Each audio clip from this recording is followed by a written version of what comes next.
ದಿಲ್ಲಿ ಗದ್ದುಗೆ ಫೈಟ್, ಮಹಿಳಾ ಮುಖ್ಯಮಂತ್ರಿಯ ಸಾಧ್ಯತೆ. ದೆಹಲಿ ವಿಧಾನಸಭಾ ಚುನಾವಣೆಯಲ್ಲಿ ಬಿಜೆಪಿ ಗೆಲುವು ಸಾಧಿಸಿದೆ. 27 ವರ್ಷಗಳ ಬಳಿಕ ಅಧಿಕಾರದ ಗದ್ದುಗೆ ಹಿಡಿಯಲು ಸಜ್ಜಾಗ್ತಾ ಇದೆ ಬಿಜೆಪಿ. ಅದರ ಬೆನ್ನಲ್ಲೇ ಈಗ ಬಿಜೆಪಿಯಲ್ಲಿ ಮುಖ್ಯಮಂತ್ರಿ ಅಭ್ಯರ್ಥಿ ಯಾರಾಗಲಿದ್ದಾರೆ ಎನ್ನುವಂತಹ ಬಗ್ಗೆ ಸಾಕಷ್ಟು ಚರ್ಚೆಗಳು ನಡೀತಾ ಇವೆ. ಅದರ ಒಂದು ಚರ್ಚೆಯ ಬಗ್ಗೆ ಜೋರಾಗಿ ವಿಷಯಗಳು, ಸುದ್ದಿಗಳು ಕೂಡ ಹರಡ್ತಾ ಇವೆ. ರಾಜಕೀಯದಲ್ಲಿ ಮಹತ್ವ ಪಡೆದಿರುವಂತಹ ಲಿಂಗ ಮತ್ತು ಜಾತಿಯಂತಹ ಒಂದು ವಿವಿಧ ಅಂಶಗಳನ್ನು ಗಮನದಲ್ಲಿರಿಸಿಕೊಂಡು ಸಮತೋಲನದ ಒಂದು ಅಭ್ಯರ್ಥಿಗಳೇನಿದ್ದಾರೆ ಅವರ ಒಂದು ಅಭ್ಯರ್ಥಿಗಳನ್ನು ನೇಮಕಕ್ಕಾಗಿ ಈಗ ಬಿಜೆಪಿ ಒಂದು ಪಕ್ಷ ಪ್ರಯತ್ನವನ್ನು ಮಾಡ್ತಾ ಇದೆ.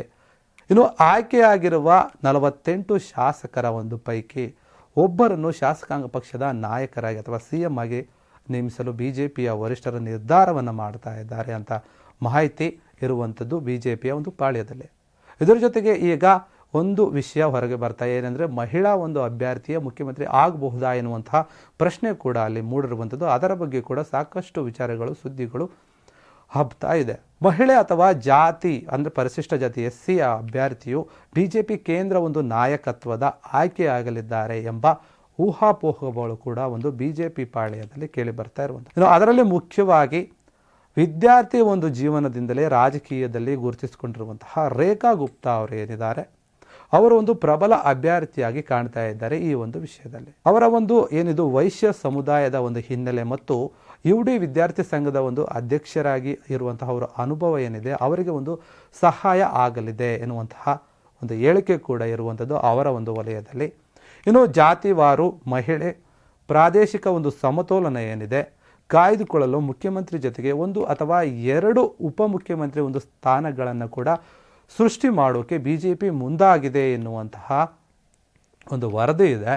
ಇನ್ನು ಬಿಜೆಪಿ ಹೈಕಮಾಂಡ್ ಈ ಹಿಂದೆ ವಿವಿಧ ಒಂದು ರಾಜ್ಯಗಳ ಚುನಾವಣೆಯಲ್ಲಿ ಅಚ್ಚರಿಯ ಅಭ್ಯರ್ಥಿಗಳನ್ನು ಮುಖ್ಯಮಂತ್ರಿಯಾಗಿ ಘೋಷಿಸಿತು. ಅಂದರೆ ಕೆಲವರು ನಾನೇ ಮುಖ್ಯಮಂತ್ರಿ ಆಗ್ತೀನಿ, ಇಲ್ಲ ಇವರಾಗ್ಬೋದು ಅಂತ ಕೆಲವರು ಏನೊಂದು ಊಹೆಗಳನ್ನು ಮಾಡಿರ್ತಾರೆ. ಅವೆಲ್ಲವನ್ನು ಕೂಡ ಬುಡಮೇಲು ಮಾಡಿ ಬೇರೆ ಒಂದು ಅಭ್ಯರ್ಥಿಗಳಿಗೆ ಮುಖ್ಯಮಂತ್ರಿ ಒಂದು ಸ್ಥಾನವನ್ನು ಕೊಡುವಂತಹ ಒಂದು ಕೆಲಸವನ್ನು ಕೂಡ ಈ ಹಿಂದೆ ಬಿಜೆಪಿ ಮಾಡಿತ್ತು. ಅದೇ ರೀತಿಯಾಗಿ ಈ ಬಾರಿಯೂ ಕೂಡ ಮಾಡ್ಬೋದಾ ಎನ್ನುವಂತಹ ಮಾತು ಈಗ ಕೇಳಿ ಬರ್ತಾ ಇದೆ ಒಂದು ಏನಿದು ದೆಹಲಿಯ ಒಂದು ರಾಜಕೀಯ ವಲಯದಲ್ಲಿ.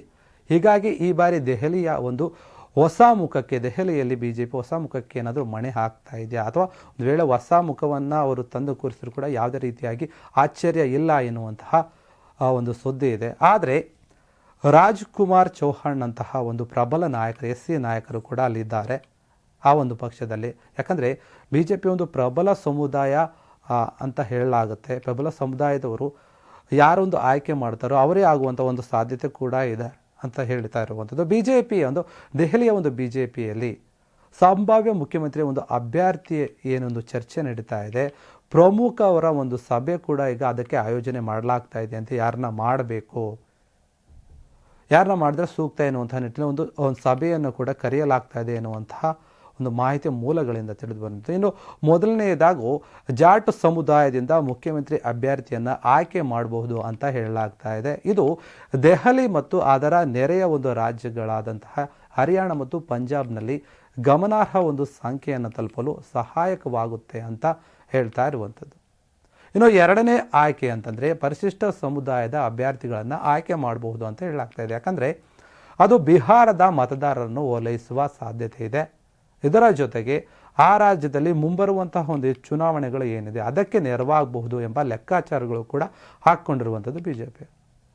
ಇನ್ನು ಮೂರನೇ ಆಯ್ಕೆಯಾಗಿ, ಅಂದರೆ ಇದೇ ಒಂದು ವಿಷಯಕ್ಕೆ ಬರೋದಾದರೆ ಮೂರನೇ ಆಯ್ಕೆಯಾಗಿ ಪ್ರಬಲವಾಗಿ ಮಹಿಳೆಯ ಒಂದು ಅಭ್ಯರ್ಥಿಯನ್ನು ತೆಗೆದುಕೋಬಹುದು ಅನ್ನುವಂತಹ ಮಾತು ಕೂಡ ಈಗ ಕೇಳಿ ಬರ್ತಾ ಇರುವಂಥದ್ದು. ಯಾಕಂದರೆ ಪ್ರಧಾನಮಂತ್ರಿಯ ಒಂದು ಮಹಿಳಾ ನೇತೃತ್ವದ ಒಂದು ಅಭಿವೃದ್ಧಿ ಏನಿದೆ ಆ ಒಂದು ಕೋನದಲ್ಲಿ ಏನಾದರೂ ಯೋಚನೆ ಮಾಡಿ ಆ ಮಹಿಳೆಯರಿಗೆ ನೀಡ್ಬೋದಾ, ಅದರ ಒಂದು ಅನುಗುಣವಾಗಿ ಕಾರ್ಯತಂತ್ರದ ಒಂದು ವೈಖರಿಯನ್ನು ಇಲ್ಲೇನಾದರೂ ತೋರಿಸಬಹುದಾ. ಹೀಗಾಗಿ ಈ ಬಾರಿ ದೆಹಲಿಗೆ ಒಂದು ಮಹಿಳಾ ಮುಖ್ಯಮಂತ್ರಿ ಆಗುವಂತಹ ಎಲ್ಲ ಸಾಧ್ಯತೆ ಕೂಡ ಇದೆ ಎನ್ನುವಂತಹ ಮಾತುಗಳು ಈಗ ಜೋರಾಗಿ ಕೇಳಿ ಬರ್ತಾ ಇದೆ ದೆಹಲಿಯ ಒಂದು ರಾಜಕೀಯ ವಲಯದಲ್ಲಿ.